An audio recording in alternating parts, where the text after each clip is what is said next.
Imagine standing in that dark. Literally, put yourself deep inside Wonderwerk Cave in South Africa nearly 2 million years ago. It is pitch black. Outside, the savannah is just teeming with predators.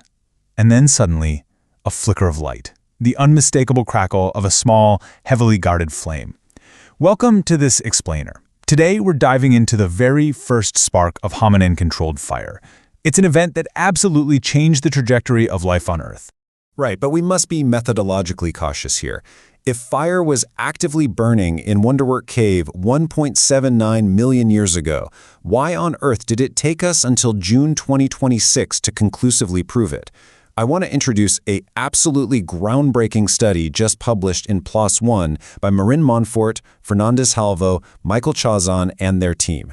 The data shows that this paper has officially pushed back the timeline of human fire control to an astonishing 1.79 million years ago in Stratum 11 of the cave.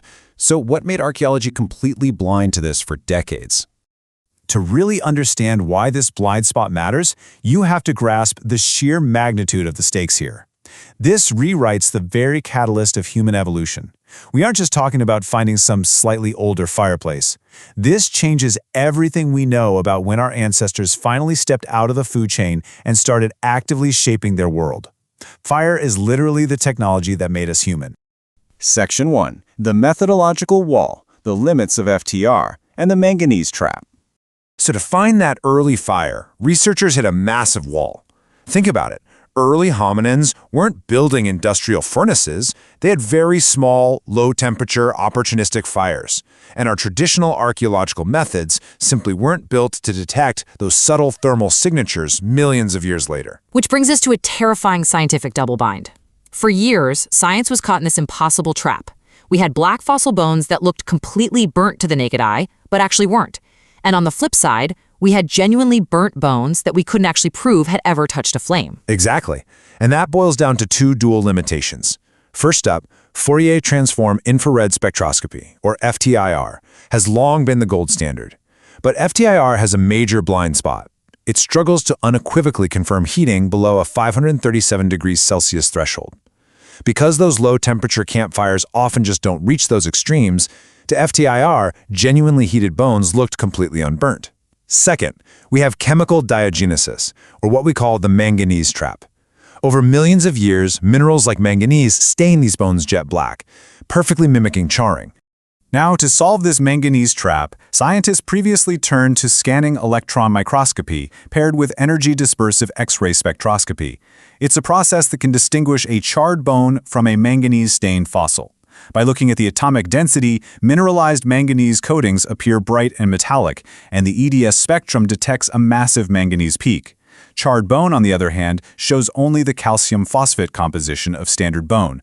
The data shows exactly what we're looking at here, but here is the major problem. It is agonizingly slow. You can literally only analyze a few tiny fragments at a time. When you have hundreds of microfauna fossils to sort through, using this on a large scale is virtually impossible. Section 2. The Quantum Leap. Illuminating the Past with Bone Luminescence. Okay, so how did they finally break through this wall? Well, they took a quantum leap. The June 2026 study gets breathtaking right here. Imagine a non-destructive laser scan that literally coaxes a 1.7 million-year-old fragment of bone to glow, revealing its hidden history with fire. I mean, it sounds like pure science fiction turned reality. It really does. The technique is called bone luminescence. Adapted from forensic science procedures, researchers expose these gray and white fossil bones to a specific alternate light source, a 455 nanometer blue light. If that bone was heated, its molecular structure was permanently altered. So when observed through a red long-pass filter with a 580 nanometer cutoff, the thermally altered bone emits a very distinct red glow via the Stokes shift. Meanwhile, the unburnt bone effectively just disappears from view. And the data shows this methodology is incredibly robust. First off, they validated it with a 100% match against the trusted FTIR method on heavily calcined bones. Second, it's completely non-destructive and rapid, which allowed them to scan massive sample sizes.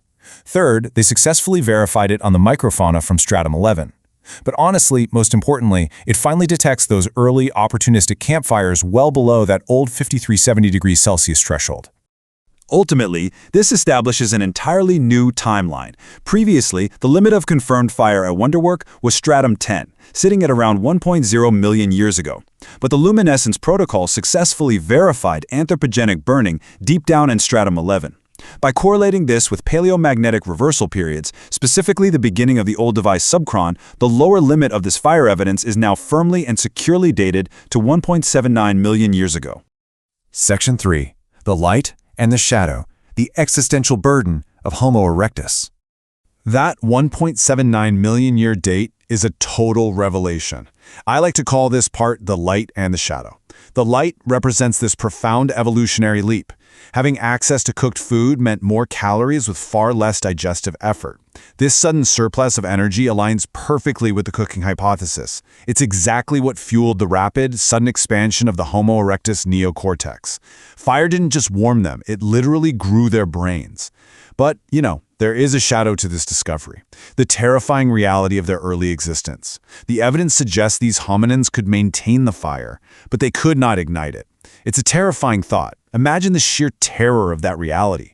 They had to wait for lightning to strike the dry savanna, bravely capture those embers, and carry them deep into the dark of Wonderwerk Cave. If that flame died, there were no matches, just the creeping, absolute dark. And we know for a fact this wasn't just some natural brush fire that accidentally swept in. The PLOS ONE paper definitively states this was the introduction of fire into the cave by hominins. But how did they prove that? Well, geographically, Wonderwerk Cave is immense. The strata where these burnt bones and tools were found are located hundreds of meters deep inside the cave system. A natural savanna wildfire simply does not penetrate hundreds of meters deep into a limestone cave. It proves the fire was actively transported and fiercely guarded. Furthermore, the spatial data shows this wasn't just a one-off event. The luminescence method revealed repeated burning events throughout Stratum 11. And crucially, the burning wasn't a uniform layer of ash, which is what you'd expect from a natural fire. Instead, the burnt microfauna bones are spatially patterned in discrete, localized areas. They were intentionally recreating hearths in the exact same spots, deeper in the cave, over and over again. Section 4. A paradigm shift, redefining our ancestral footprints. So, the crucial point to take away from all this is that this June 2026 Luminescence protocol isn't just some minor update to our geological timeline. It is a massive paradigm shift.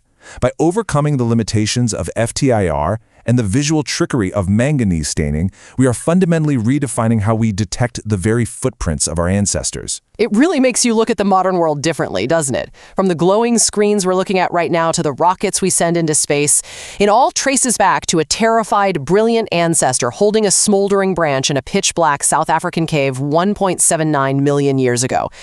How does it feel to know that our entire modern civilization balances on a flicker of stolen light? Thanks for joining us for this explainer. Keep questioning the dark.